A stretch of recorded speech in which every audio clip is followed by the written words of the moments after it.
All right, hello and welcome, folks. It is Radio Reflex, Season 3, Episode 11. We survived a very long weekend of Flesh and Blood. Of course, it's me, Ian, and as always, Alan joins me. How are you, Alan? It's good to see you survive the weekend.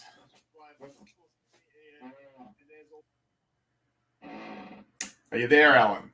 Yes, I'm there. Sorry. Mucking around on the computer. Morning. I was hearing myself twice as I was trying to pick up our link and stuff like that. Hey, good morning. It has been an interesting, long weekend. Actually, and in New Zealand, actually, it was a long weekend. Was indeed. Oh, all right. StreamYard is telling us. StreamYard is trying to tell us something. Trying to sell us. Yeah, it was a long weekend. Of course, it was a holiday weekend here in Auckland, Auckland anniversary weekend. For those that don't know, which is basically a celebration of when the Auckland region was came to be. So we have a long weekend. The last Saturday of the month of January every year. So we decided that that would be a good time to have the calling, and what a 3 days of cards we had. It was an interesting time to say the least. Definitely a lot of fun, some stress, which we'll get into, but yeah, it was great to see all the travellers from around New Zealand, and of course we would have loved to have seen travellers from around the world as well, but with the way the pandemic still is, we're still on border control here. So, it was just a New Zealand-based contingent, but we were happy to see that there were a lot of travellers this time around. So that was great to catch up with the people from Wellington and Whangarei and Nelson and New Plymouth and Palmerston North, Hamilton. It was great to see everyone who came up. It was great. Yeah. Yeah, definitely. It was a shame that the borders aren't open. You'd have to be a pretty committed traveller to get to the calling this time. Through what you'd have to do, 2 weeks of managed isolation, and first of all, actually get permission to get into the country to begin with. Thankfully, there obviously just beforehand there were a few it seems like minor incidences of COVID in the community, but there was no lockdown, so we managed to get in there with calling.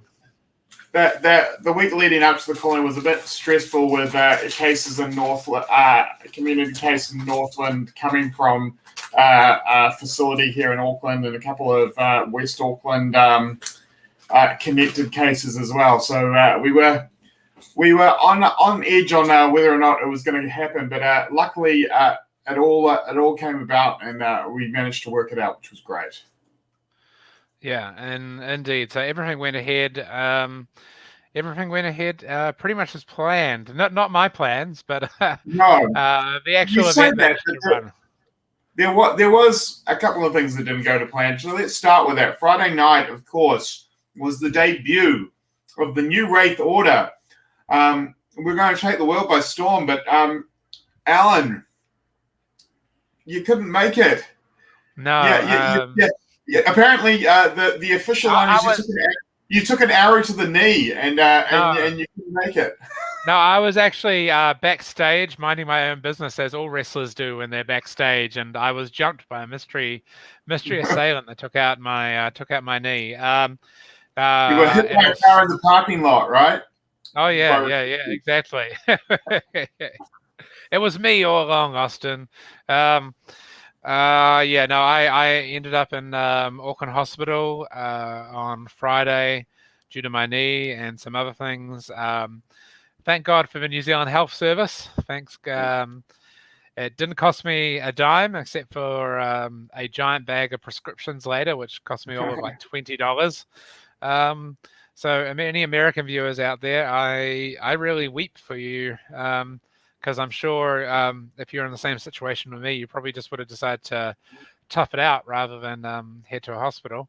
But headed to the hospital. So I did get out much later in the day, so I did miss the event. However, I did at least have a ringer. I did have Yes.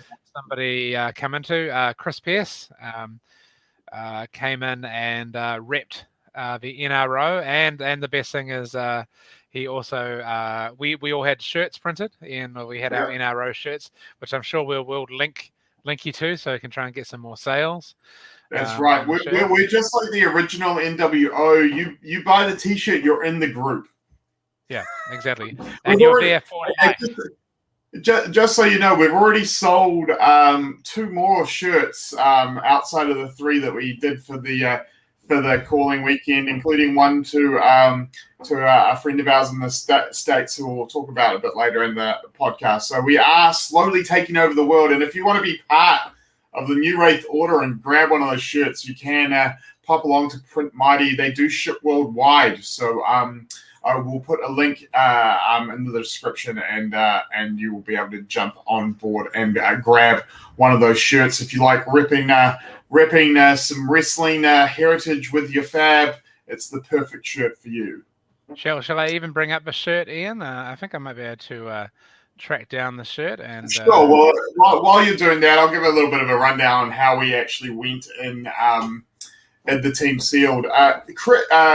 Chris, who stepped in for Alan, actually did very well. He got a very grindy ninja deck and managed to go 4-1 with his deck. We pulled a really good warrior card. So Wenway jumped into warrior, and then I was kind of left with the dregs. And when you're left with the dregs, there's one thing to do. That's play brute, and that's what I did. Now, the biggest problem, we ended up going, I believe we went 3-2, 2-3, 3-2, 3-2, 2-3, one of those. Our biggest problem was we only literally got one piece of null rune equipment between all 3 of us.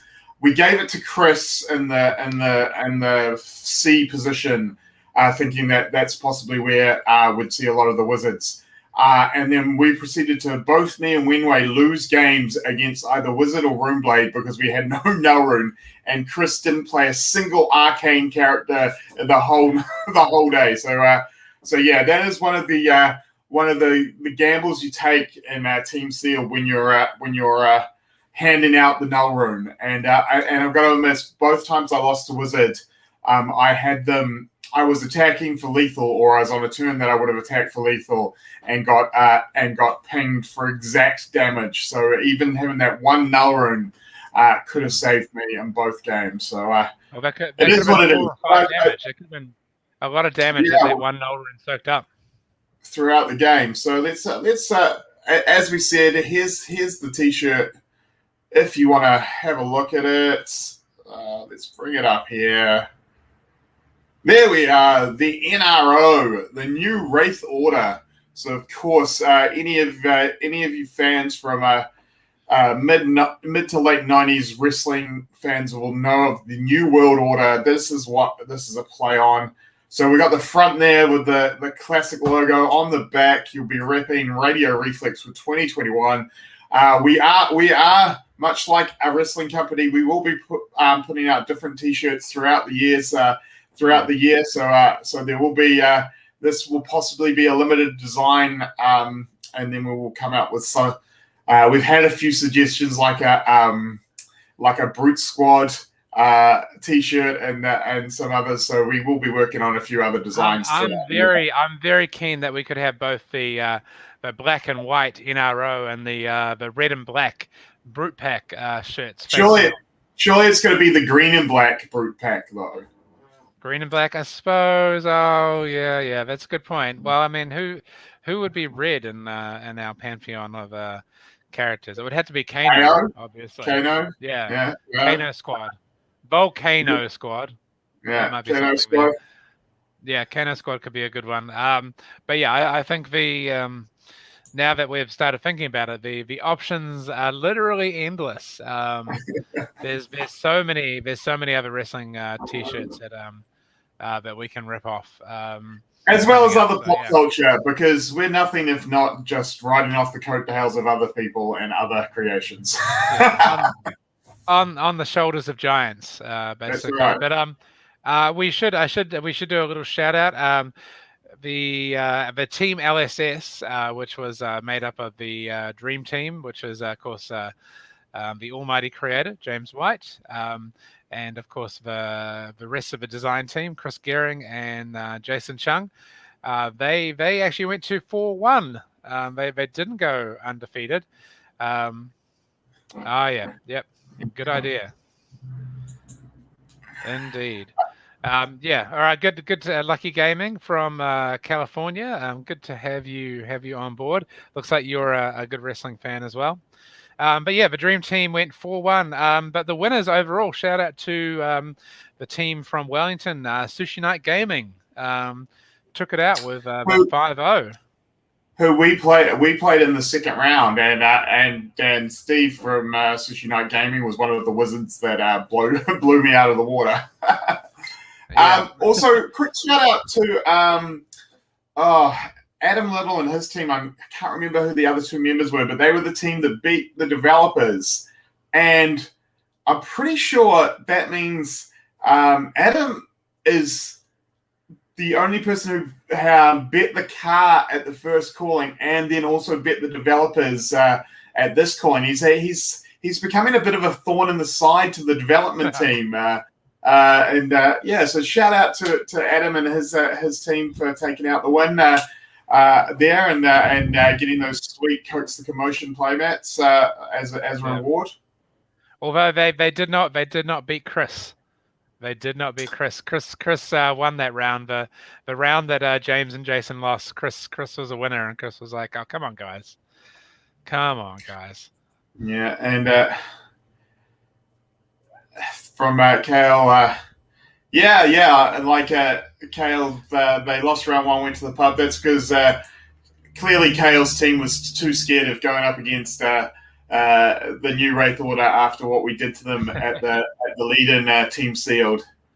I mean, that guy Kale, he absolutely scrubbed at Sealed all weekend, right? Like he lost round one of the Team Sealed.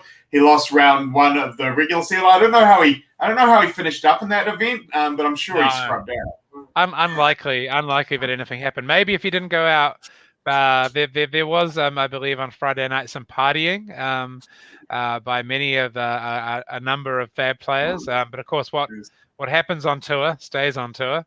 But I believe it didn't affect Kale at all because, of course, Kale turned up after what I described.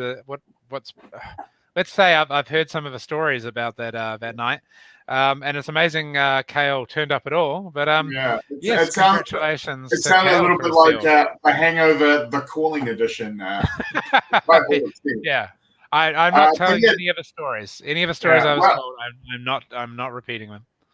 Again, I do want to give a shout out to Kale, who, as we said, did lose the first round of Sealed in the PTI and went on to win the whole thing. So that is a great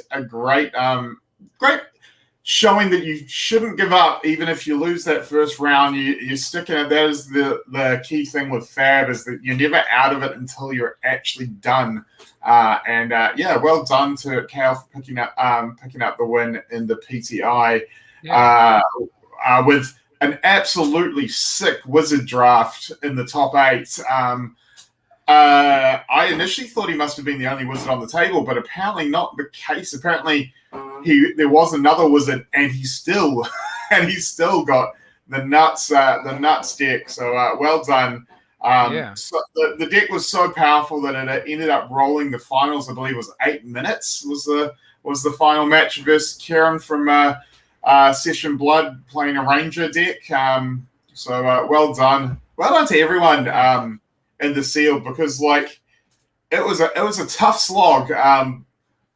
Unless you were a Dash player that pulled a induction chamber, which there were, I believe there were 6 or 7 people who pulled induction chamber Dash, and they were all very close to the top end of the tables. That combination of cards is very, very good, even in sealed. Well, I myself pulled an absolute pile of cards and ended up playing a go wide range deck with multiple red, yellow, and blue Ravenous Rabbles in the deck, and also a full cycle of come to fights. Only 2 red Sikkim shots, 2 headshots. Nothing really of any great note, but I did manage to. I went 3-0 to start. Even getting to table 1 and getting snubbed for the feature table. I don't know who that decision was, but so I went 3-0, then had a couple of wizards and got another win back, and ended up I think fairly middling in the end. It was fun, and it did a lot. Like, as I said, I got an absolute pile, and I did way better than I expected to. I believe I had a winning record of 5-4 or whatever. I can't remember how many rounds was sealed. 7 rounds. I was 7 rounds, so it was 4-3 that I ended on. Yeah.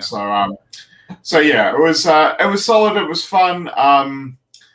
Didn't manage to scrape into the top 8 and get that sweet cold foil Ira, but well done to everyone who did. So that was that. And then we moved on to the big event, the calling, the biggest calling of all time, probably the biggest fab event ever, right? At 157 players on the day.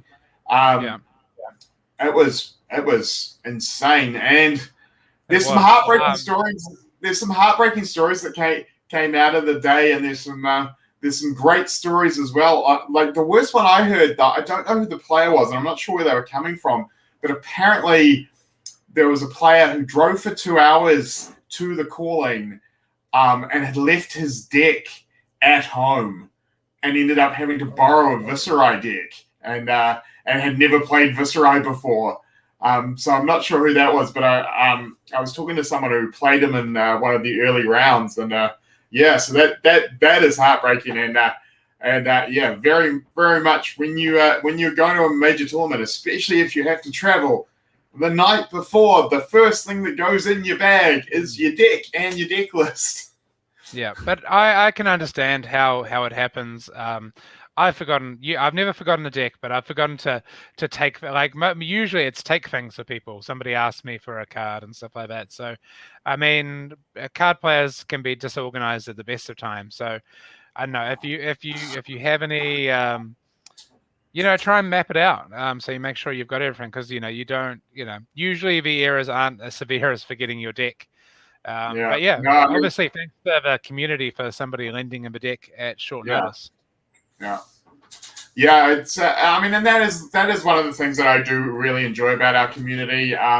It's amazing to think there were a number of players that played with very expensive cards in their deck that weren't theirs. I do know that you in the past you've lent out fabled cards. You've lent out your Shiana, and that happens all the time here in Auckland. At these events, people are like, I really want to play this deck, but I don't have a heart, or I don't have the iron. I really want to play wizard, and they put a call out to the community, and most of the time the community will sort them out. So just well done to the community that helps people play what they want to play, and is so giving and so accommodating to lend out cards and make sure that everyone can play with what they want, and we're not in a situation where people can't play because they don't have cards. So congrats to everyone who lent anyone cards over the weekend. That's in this day and age with how first edition print and stuff is going, that is no big feat to lend out cards, but as I said, it's great to see people paying it forward and making sure people get to play with what they want to play with. So congrats. But definitely the day was a true test of the skilled players. I mean, one of the things going into it is there with 156 players, because Blitz is because it's best of one. There were extra rounds, so it came up as 11 rounds of Swiss to make the top 8. So there was a lot of fab being played, a lot of being able to you had to keep your concentration to be able to play that long. And then for the players that made the top 8, it wasn't just a straight top 8. To kind of essentially bring out the best. The top players. The finals was actually double elimination. And if you're not familiar with how that works, it simply means you actually get effectively 2 lives in the top 8. If you lose, say you're in the quarterfinals and you lose your quarterfinals, rather than being out of the event as you normally would be, you drop into a secondary bracket. And essentially, one of the big things in the top 8, because it was a pretty star-studded top 8 of the best players in New Zealand, Jacob Pearson did lose his the semi-final match to Aaron Curtis, who went on to kind of like be the final boss in the higher bracket. But Jacob basically lost and then fought his way back from the lower bracket back into the winners bracket to face off against Aaron, who had knocked him into the lower bracket. And the biggest thing is because Aaron was in the higher bracket. If Aaron won once, he took the event. Wins. Yeah. If Jacob would have to win and then win again to knock Aaron out of the event. And yeah, Jacob came back and did the reverse sweep basically. 2-0'd Aaron in the finals. It was a hell of a finals. Also, by that time it was very, very late, so the people had been in the venue for. I'm not going to talk about the exact time or anything like that, but I left a lot of hours. I was about to say I left and after about 12 hours, and I didn't make top 8. So yeah, you guys were there for a long time. Lucky Gaming said, "Fab community, the best. Play groups always helping out new players get into the game." Yeah. Absolutely, I couldn't agree more. Loving how I come from another card game community as well, and Super Show, and one of their mottos is "Play it forward." And they're a great community, and Fab is equally as great of helping out new players and getting players into the game, even while times are tough in this whole pandemic / supply and demand problem that we have because the world is going to hell in a handbasket. But at least everyone's being nice when it comes to this card game, which is great to see. Yeah, exactly. We were talking about Jacob. Let's pull up his deck list, shall we, and have a quick look. I have his deck list. We won't go into the whole top 8 deck list because I think we should really leave that for a podcast like Session Blood to do. Yeah. But let's have a look at Jacob. So, of course, probably the boogeyman of the event, the two boogeymen of the events were Kano and Ira. But it seems like Kano was the one that was victorious. Kano put 6 players into the top 8. Ira put 6 players into the top 8. Kano only put 1 player into the top 8, although obviously a very good player, Jason Long, into the top 8. And of course, Jason Thompson Sheck, of course, managed to, in a field of Ira and Kano, because they were the 2 biggest decks on the day. Jason managed to take Dorinthia to a top 8, which is quite an achievement. Which I believe Dorinthia was the 3rd highest played character behind Kano and Ira, correct? Yeah, I believe so. Yeah, Dorinthia was still got a lot of play. But this is Jacob's list. We'll see here. So I don't know. You may have seen. You've probably already seen Ira at your local armory. Certainly in Auckland, Ira is very popular. If you're outside of New Zealand, maybe Ira is not so popular. But yeah, a lot of the top Auckland players put all their hopes on Ira. So the weapon loadout basically is fairly standard. Jacob's list isn't isn't that revolutionary in terms of its equipment. You've got spring tunic, you've got your Kadachis, you've got the one Zephyr needle, depending on the matchup. That is for that is solely for the wizard matchup. Yeah. You got your Snapdragon Scalers, which of course is very important to get those big turns, especially against Kano players. And you have the not one, not two, not three. You have the full complement of 4 null runes. So he does not skimp on the null runes. I do notice a lot of lists skimped on the null runes and only went for 3. Usually, most players played gloves, hoods, and robe, but Jacob plays the boots. So he's got the full package for the Kano matchup. So let's look at the red and yellow of the deck. So you've got all the best generic cards that you can get at the moment. So you've got your Command and Conquers, drones, and Light and Strike. And really, red sigils. Yeah, and really, you see there the Command and Conquers, the drones and stuff is for that just sometimes if you've had to defend and stuff like that, you just throw out a Kadachi and then throw a Command and Conquer for 7, throw a drone for 7. It's all very. It's amazing how consistent and consistently able to put pressure back onto your opponent, Ira can be with only a couple of cards. Yeah, exactly. And like a big one is, I think one of the biggest ones is actually Flying Kick, because a Kadachi Flying Kick, it's 9 damage. No, actually, sorry, it's not 9 damage. It's 10 damage in total. Yeah. That's Flying Kick for 7 is really significant because, I mean, it's at least, well, if you throw 2 cards, 3 defense cards in it, you're still taking 1 damage and losing 2 cards. Probably one of the other interesting things is only 1 Razor Reflex. And I did actually get to talk to Jacob this afternoon. We were actually cleaning up the venue today. And what's really interesting, just, Razor, 2 Razors is just too much. Razor is a high variance card, and, sometimes it can be amazing, but having 2 is just one too many in this deck. And also part of it is that you have 1 and your opponent just thinks you have 2.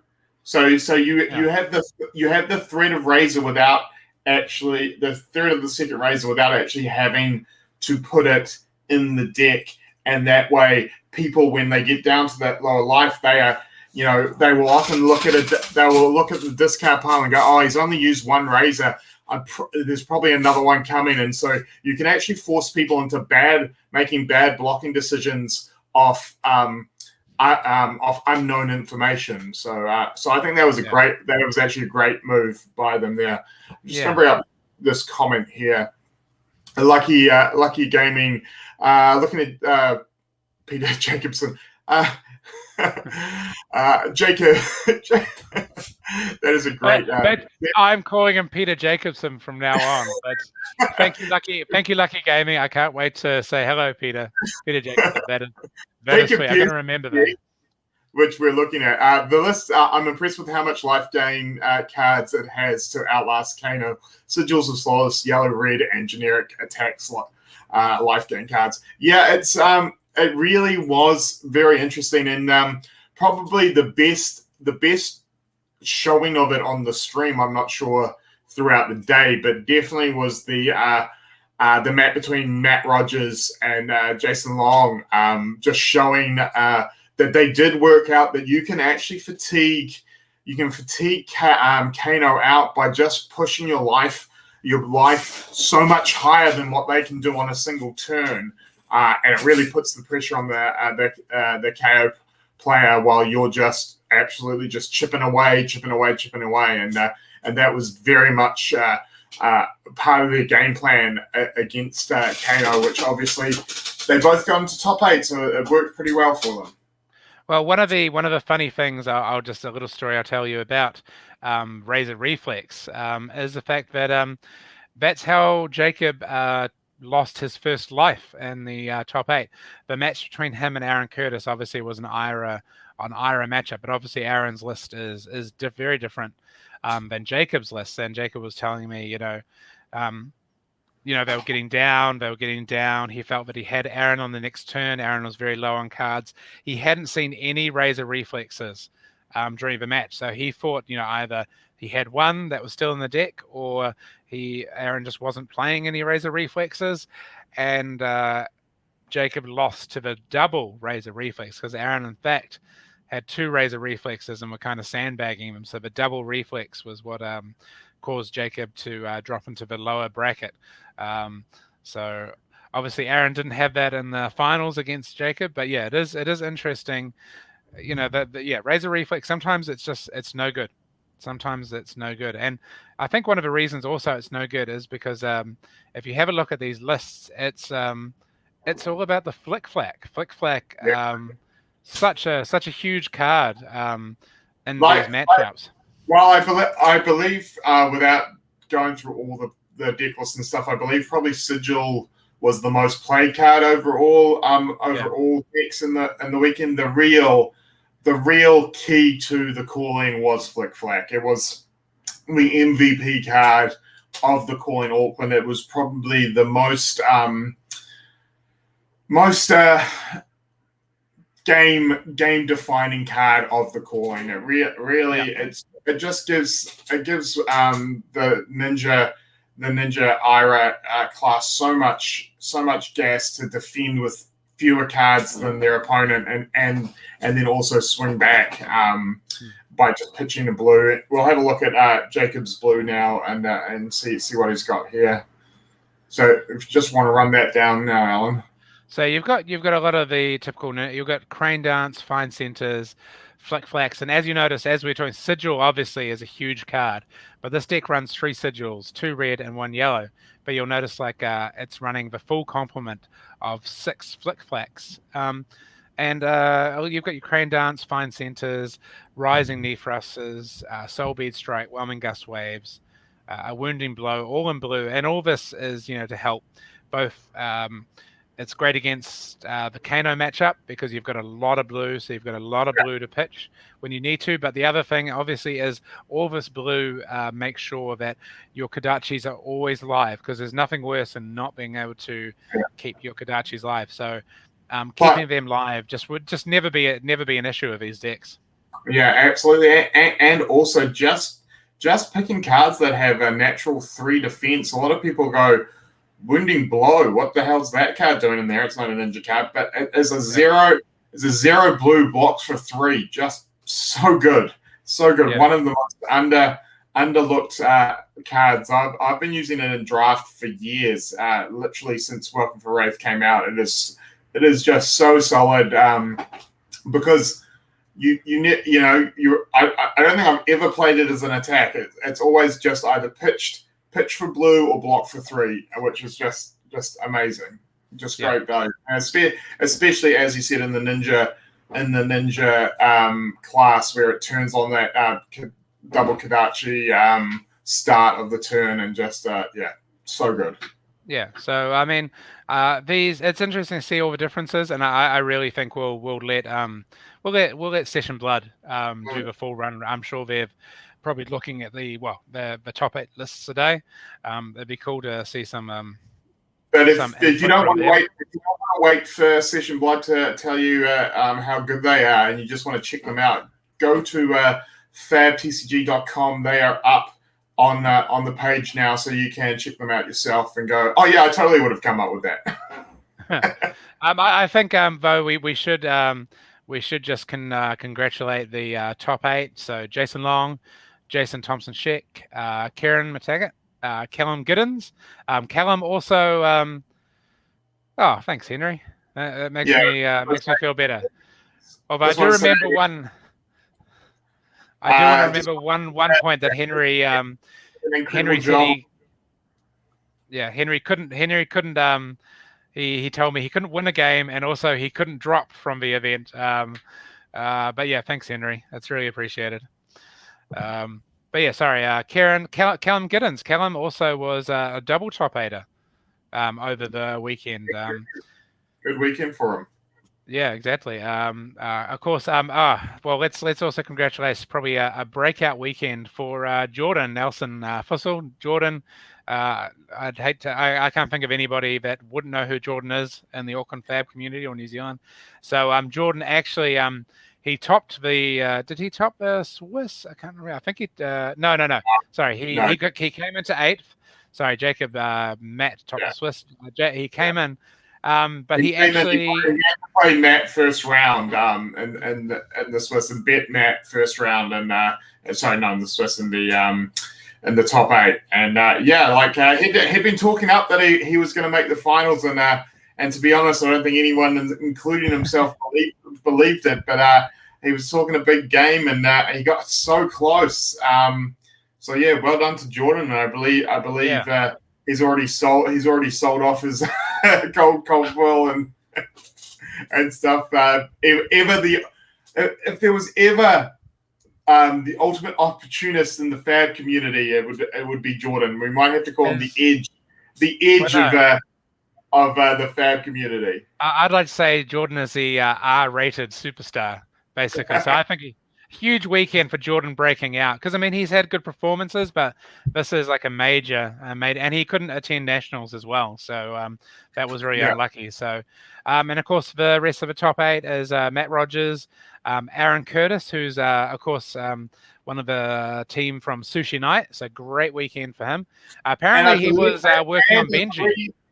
And I believe for the Auckland players, get ready to see a bit more of him, because I believe it was Aaron that I was talking to in the Team Seal that he is looking at moving up to Auckland very soon for work. So we could be seeing more of him at the locals around here. Although I could be wrong.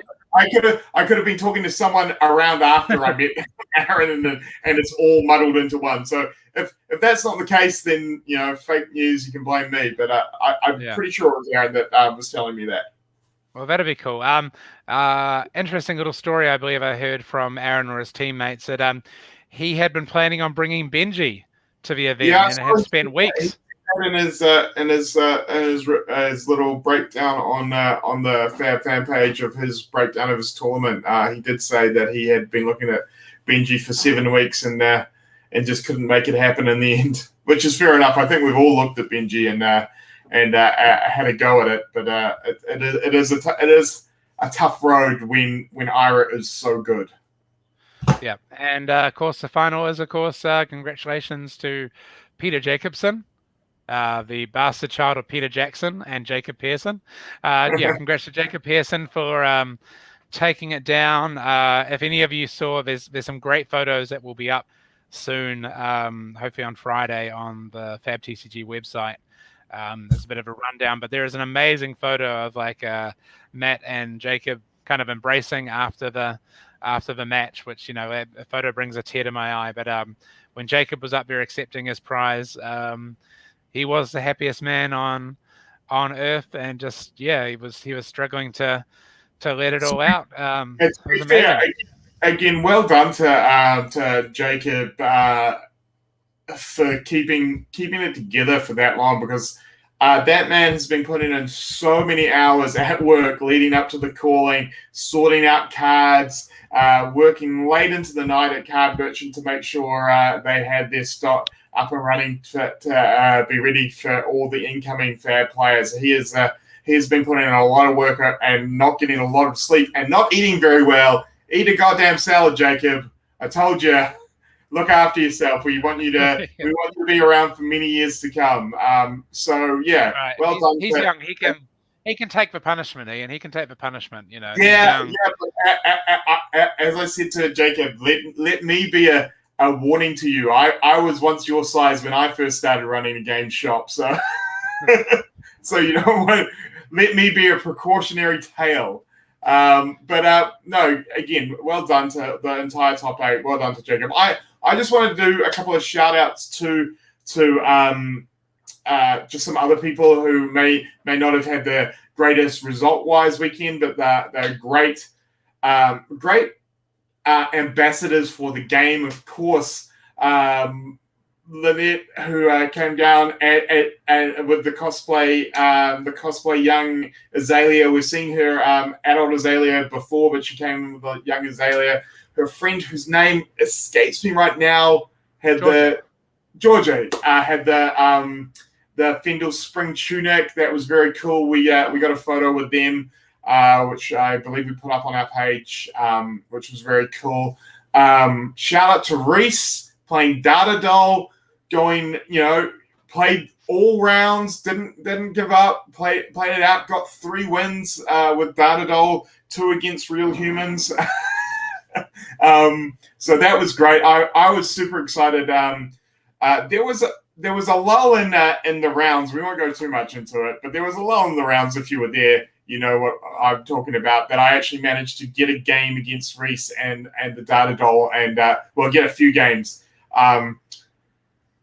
which I felt really unfair about, because Brute is absolutely the worst matchup for Data Doll, because Intimidate, when you only start with 3 cards, is really a nightmare. But it was a lot of fun to play the Data Doll, and fingers crossed that Reese picks up a cold foil Data Doll in the next month at an armory somewhere, or the people in Wellington just look after them and make sure that Reese gets one.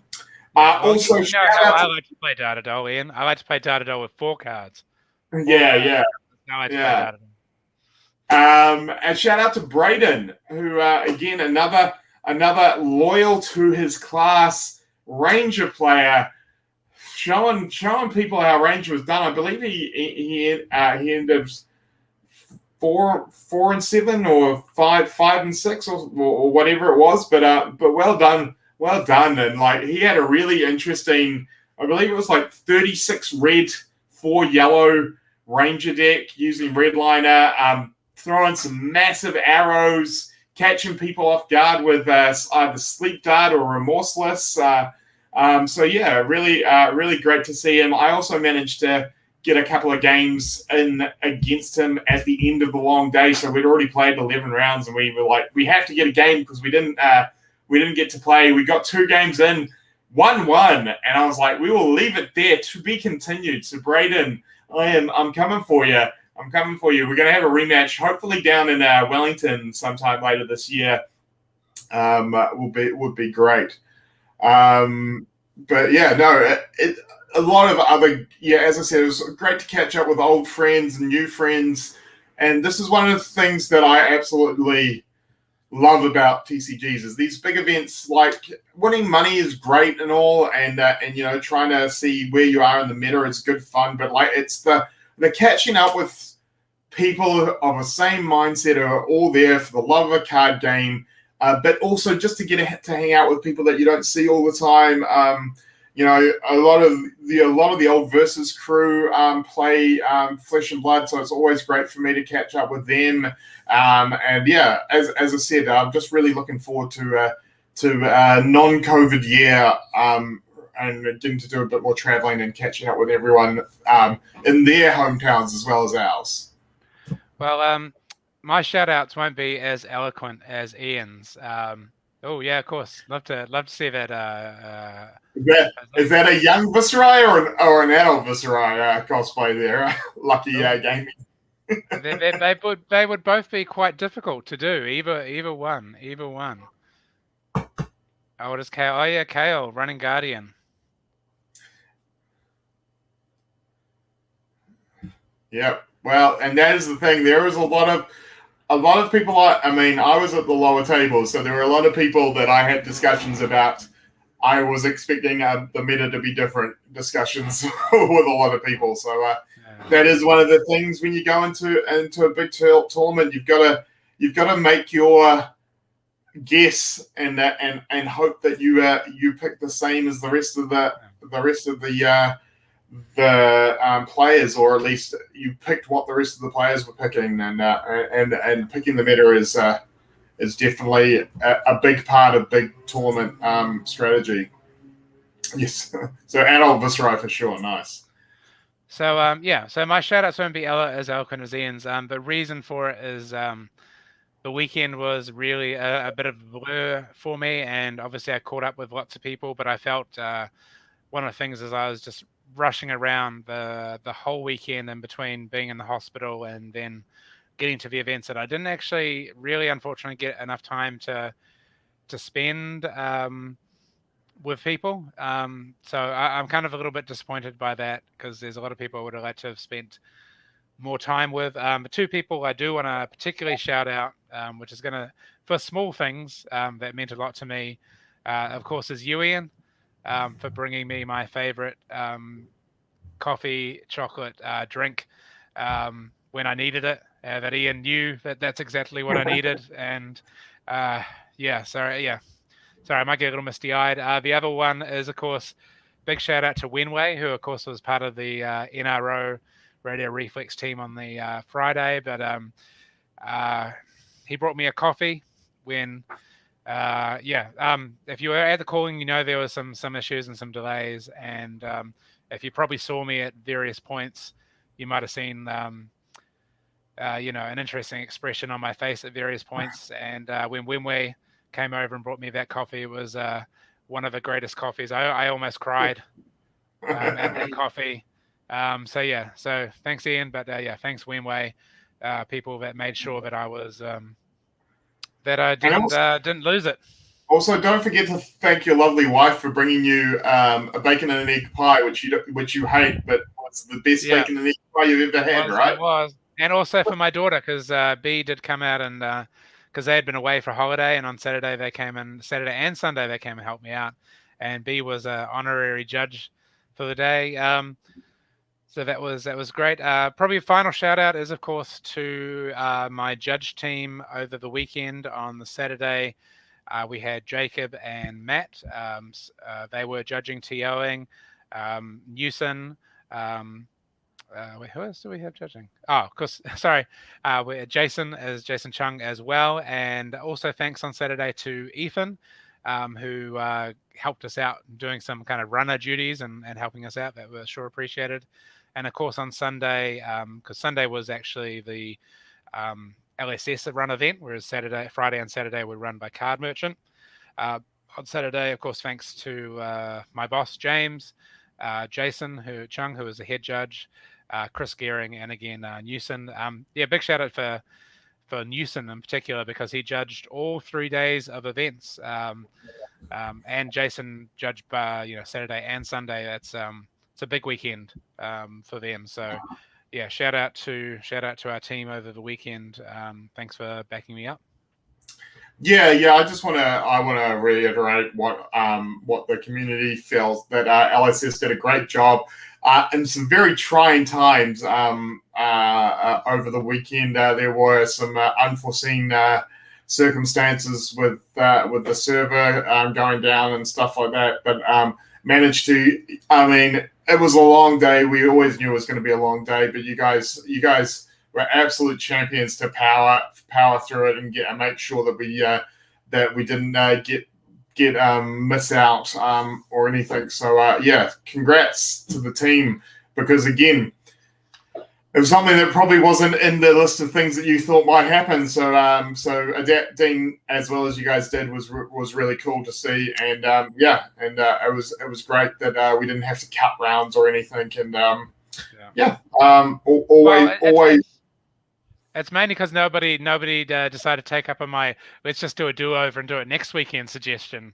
For some reason when I suggested that, just didn't fly with the majority of people. But I was like, I'm free next weekend. I was 1-1 at the time. I would have voted for that. Do-over, clean slate. Let's pretend it never happened. Let's go straight to next weekend. I'm sure some people would have been up for it, but it was it was a weekend. I suppose just and also sorry, the other thing I just really before I forget is I just really wanted to say thank you to all the people that reached out to me and to check that I was okay on Friday. To be honest, I wasn't okay on Friday. I was very far from okay, and a lot of people reached out just to check on me, and sometimes that means a lot when you're very low and when you're down, just to know, like, you don't have to do anything, but a lot of people were asking about me and stuff like that, and it does, to be honest, it does make you feel feel a lot better. So thank you for not just my friends, but the Fab community for reaching out when I was, when I was pretty, probably about as low as I've been for some time. So Yeah, well, look after yourself, bro. I was about to say, I was like, you leave a beautiful look corpse. after yourself because no one actually wants to take over your job. No, you're damn right. No one wants to take over my job. No. But speaking of your job, let's move forward. This was, as we said, I'm sure there are going to be other people covering the calling in far better detail than us. But moving on, the next big thing, it's just keeps rolling. The hits keep coming. What is on the horizon, not just here in New Zealand, but around the world, Alan? All right. Well, I'm not going to go into too much detail. There is more information coming up this week. But of course, Skirmish was announced last week. Skirmish is going to be a series of events happening in all the territories that we support. Depending on where you are, if you're in North America and Europe and the UK, these events are going to be online. Where in Asia and the APAC region, they will be in stores. Where possible. Events. Yeah, where possible, basically. Of course, the COVID still, even in APAC, COVID does still loom. But yeah, it's going to be a great series of events. One of the cool things is there will be cold foil dealt heroes, and I will try and just zoom in on. Oh, I won't reveal that. Where it says zoom in on, probably I think this is one of the cards that certainly a lot of people have requested. So hopefully you can see the very, very sexy Scar for a Scar, OG Scar. Not talking about that promo version. And God, every time I look at this, I'm just like, Ira, God, look at her. That's it's more than just a scar for a scar. It's a scar. It's many scars for many scars. So this is going to be a hot playmat. The other thing is for in-store events, much requested is you will be able to get the Sam Yang head jabs in all colors and foils. Yeah, so cool. This is the artwork that coming from Versus. This is the artwork in the Ira demo. Like all the artwork in the Ira demo deck is amazing, but this was actually the artwork that I was like, I fucking love this. This is cool. And so it's great to see that we're finally getting the full line of it instead of just having the blue ones from the Ira decks, and they're going to look sweet in foil. And if you are lucky enough to live somewhere close to us and get Sam Yang, there's a lot of empty space there to get that sweet Sam Yang signature on them as well, which will look mighty awesome. Now, just to let you know, as of course, if you're somewhere that is running the events online rather than in person, these cards will be made available to the stores that are hosting those events. So it won't just, to be clear, this is not an APAC exclusive card. It will be kind of exclusive to the in-store events, but the stores will be getting these. So these are going to be available in Europe, UK, and the US. So do not worry about missing out.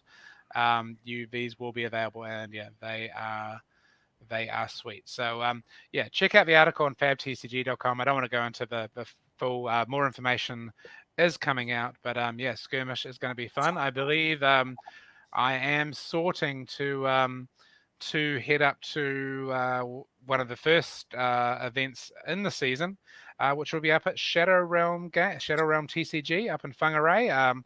Ian, I think you're gonna hop in the vehicle with me. Yeah. Hopefully head up. Do you have a date for that yet, or have they not announced it yet? Dates are announced. Will be down this week.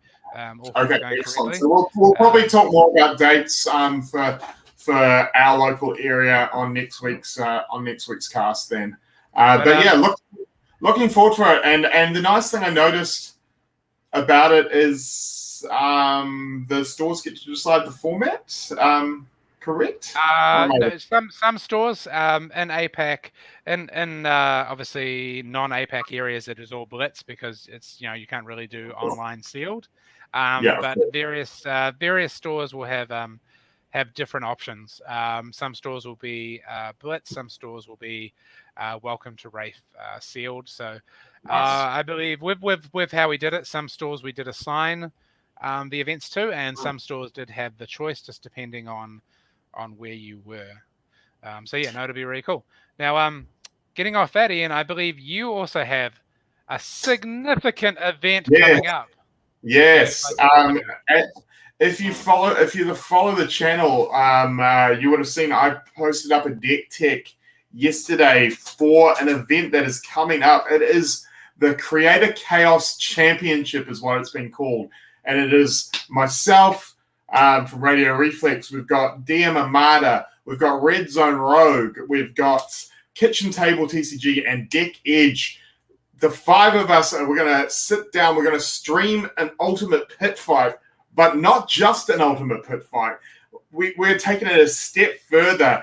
And as was inspired by DM Amada's throwaway comment about possible house rules for UPF, we are going to play what they're calling Singleton, what I know as Highlander, but the format is there can be only one, and it means that we're playing Blitz decks. You can only have one copy of every card in your deck. So while you can't play a full color line or cycle, so if I wanted to, I could, and which I'm going to, say I'm going to play Wreck-It Romp, I can play one blue, one yellow, one red. But that is it. You're a one and done for all the rest of the cards. It's going to be super exciting. It's the sort of format that we love here at Radio Reflex. It's about having some fun. It's about hoping for some janky combos to come off.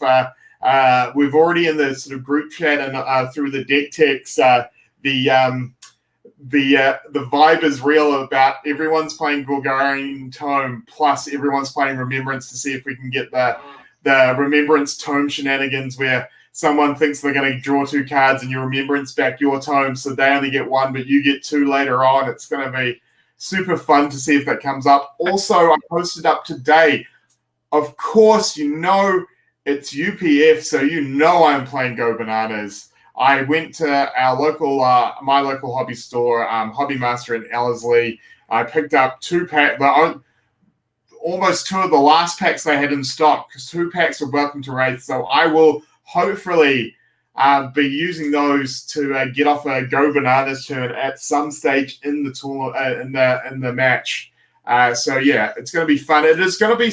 I believe we're going to try and stream it on the 8th of February American time, which is the 9th of February here. I believe around about 8 or 9 Eastern Standard Time, which I believe is about 2 or 3 o'clock here. But of course, we will be putting up a link just before it goes live. You better believe there's going to be some Go Bananas there, Dave. I know you'll be excited to see it. What else have we got here? Don't forget Coke's Commotion. Well, if you want to see what people are playing, myself, as I said on our channel, I have put up a deck list of what I am playing. I am playing, of course, Brute. I'm playing KO. Red Zone Rogue is playing Azalea, and he's put up a deck tech that you can go check out his channel. You can go check out DM Amada. He's playing Cavdeen, which is close to your heart there, Alan. And I've even done a little bit of sneaky tech, and because he's playing Cavdeen, I have put a cash into my deck just in case he gives me enough coppers to use it. I believe another deck close to your heart. Kitchen Table TCG is playing Shiana with a deck that he reckons is over $7,000 in the deck. So it's over 7,000. Yes, that's a lot of power. 7,000. And of course, Deck Edge, who I don't believe he's put out his deck tech yet, but he has told us he is going to play Viscerai. So there is some shenanigans there. It's going to be a lot of fun. And yeah, it's going to be a prime example of how you can have some fun playing Ultimate Pit Fight. You don't necessarily have to play the best characters with the best decks to have fun. And also, while, as I said, the Shiana deck is over $7,000, it's also going to prove that you can play Highlander, you can play with a slightly less expensive deck, or a very expensive deck if you want to go the Shiana route. You know what it sounds like to me. At $7K, that sounds like a challenge. Sounds like a challenge. I'm already thinking about how I can this is a challenge. I'm going to make a more expensive deck. 7K deck. That's nothing. It doesn't matter if it's a world's worst deck. I have to build the world's most expensive deck now, Ian. So that is as I said, happening next Monday US time, Tuesday our time. We will there definitely will be a stream post link on the fan page just before it goes live. It will be recorded as well. So I'd love to see if you are available and you can get on it. Show some love to Radio Reflex on the chat when it goes live. I feel like being the only Kiwi at a table of 4 Americans, I may get a little teamed up on. I also may have let slip in my deck tech that I was one of the developers of Ultimate Pit Fight that helped bring it to life. So that may not have that may have painted a big target on my back. Yeah. But you know, this is going to be 4-1, Ian, pretty soon. And 4-1, and they'll divide the spoils after that. Yeah. Good thing you're not playing for Anti. Yeah, I can't wait to see the politics on the table deals being made. Absolutely. That being said, politics could come into it. As I said earlier in the podcast today, we have sold one new Wraith Order shirt to one American who may or may not be in that game. I won't reveal who it is just in case I can make a little bit of an alliance there, maybe without letting the others know. So they'll all be looking over their shoulders.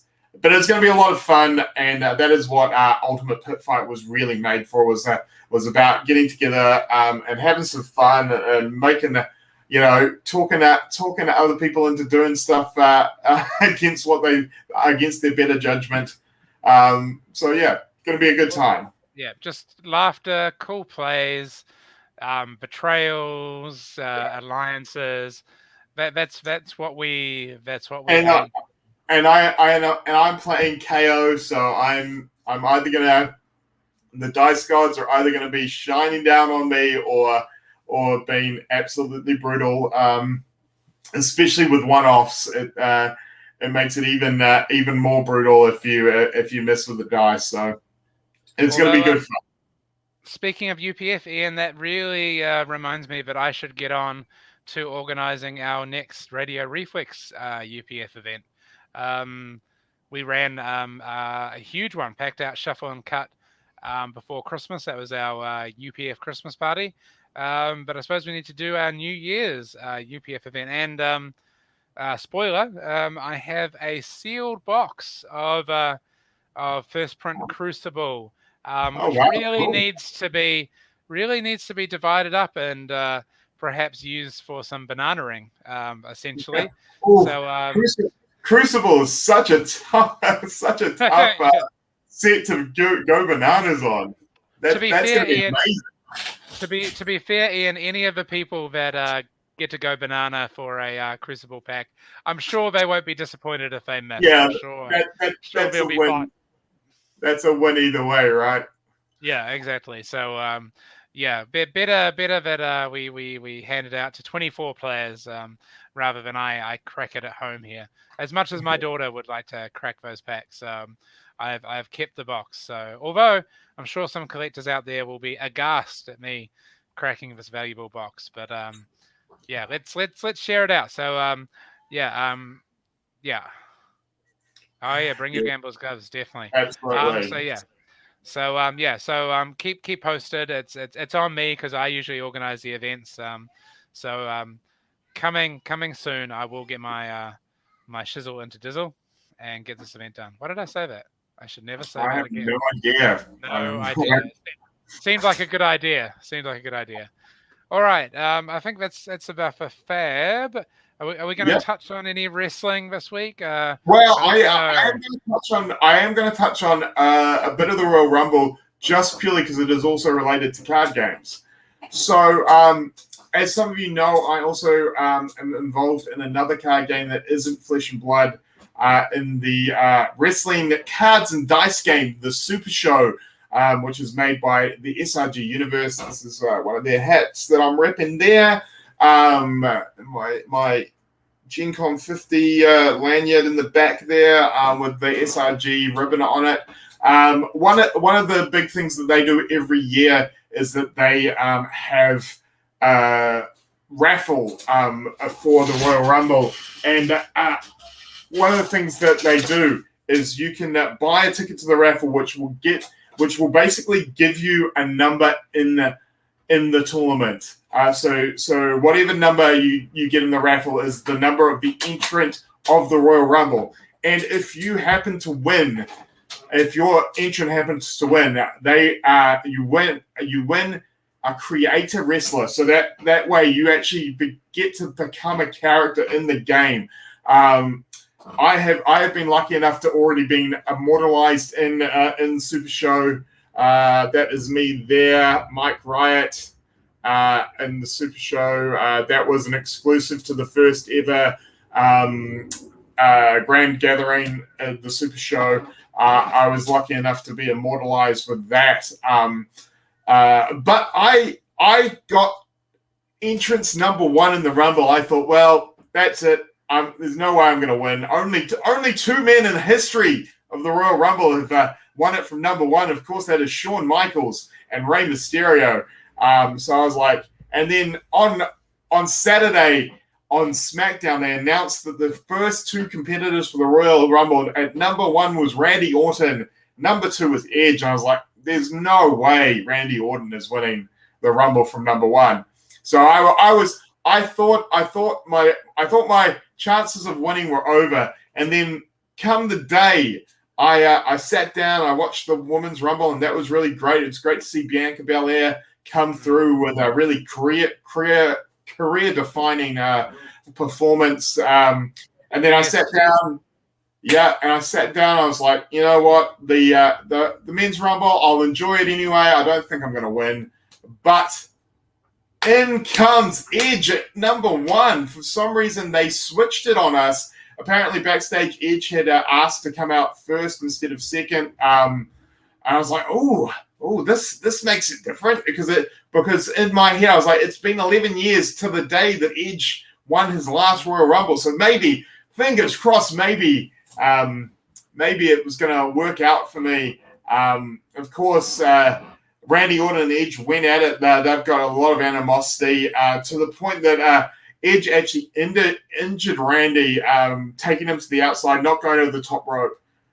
Hitting him with a steel chair in the knee, and Randy had to be taken out to the back, so he was never eliminated. And anyway, a long story long, I guess.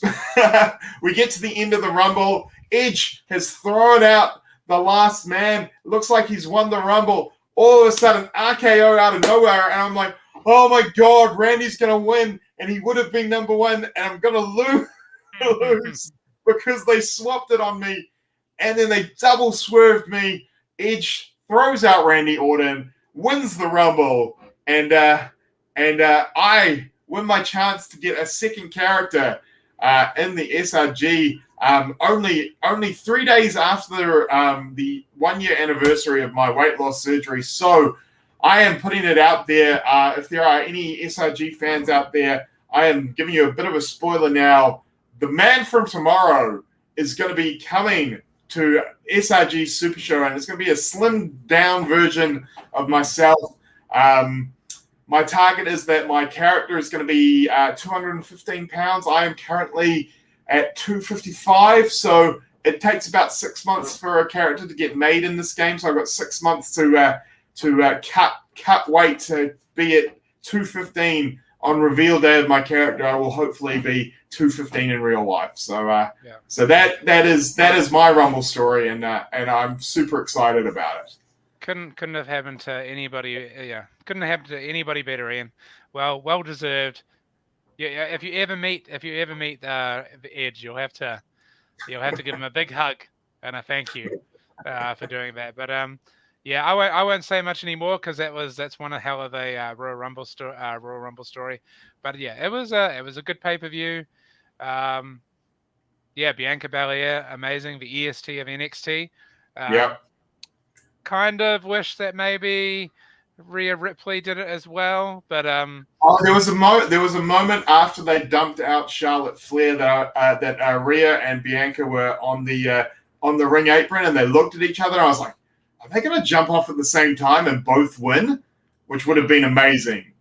Didn't come to pass, but I think it was well deserved for Bianca, and I look forward to see her probably challenging Sasha at WrestleMania. Although there are a couple of pay-per-views in between, because of course Mania pushed out to April this year, so we do have Elimination Chamber and Fastlane before Mania, so there is still time for shenanigans. Yeah, and I think Lucky with the men's one, because I love Edge, and he's in great shape still. I know he's on a reduced circuit, but as Lucky Gaming put up, maybe. Yeah, I would have liked Daniel Bryan, but I'm not sure how many more WWE career. Yeah, I'm not sure how many more Rumbles Daniel Bryan's got in him. But yeah, I mean there is a possibility. But I think they really are setting up Edge. I think it's going to be Edge Roman Reigns for Mania. I think they're going to do the spear versus spear that they wanted to do with Roman Reigns and Goldberg last year. I think they're going to do it with Roman Reigns and Edge, which I think is a far better match for a Mania main event. So, looking forward to it. Yeah, anyway, I think we've now gone over an hour 10, so I think that is probably about time for us to wrap up. We will be back next week with more Fab. We'll possibly have more wrestling as well. That's always a given. Until then, have a great day. Play some games. Stop playing Ira. Play something else, guys. I went to Hobby League last night and still playing against Ira like 3 out of 4 rounds. It was crazy. So, everybody play Cav Dean. It's going to be exciting. We will catch you next week. And until then, wash your damn hands.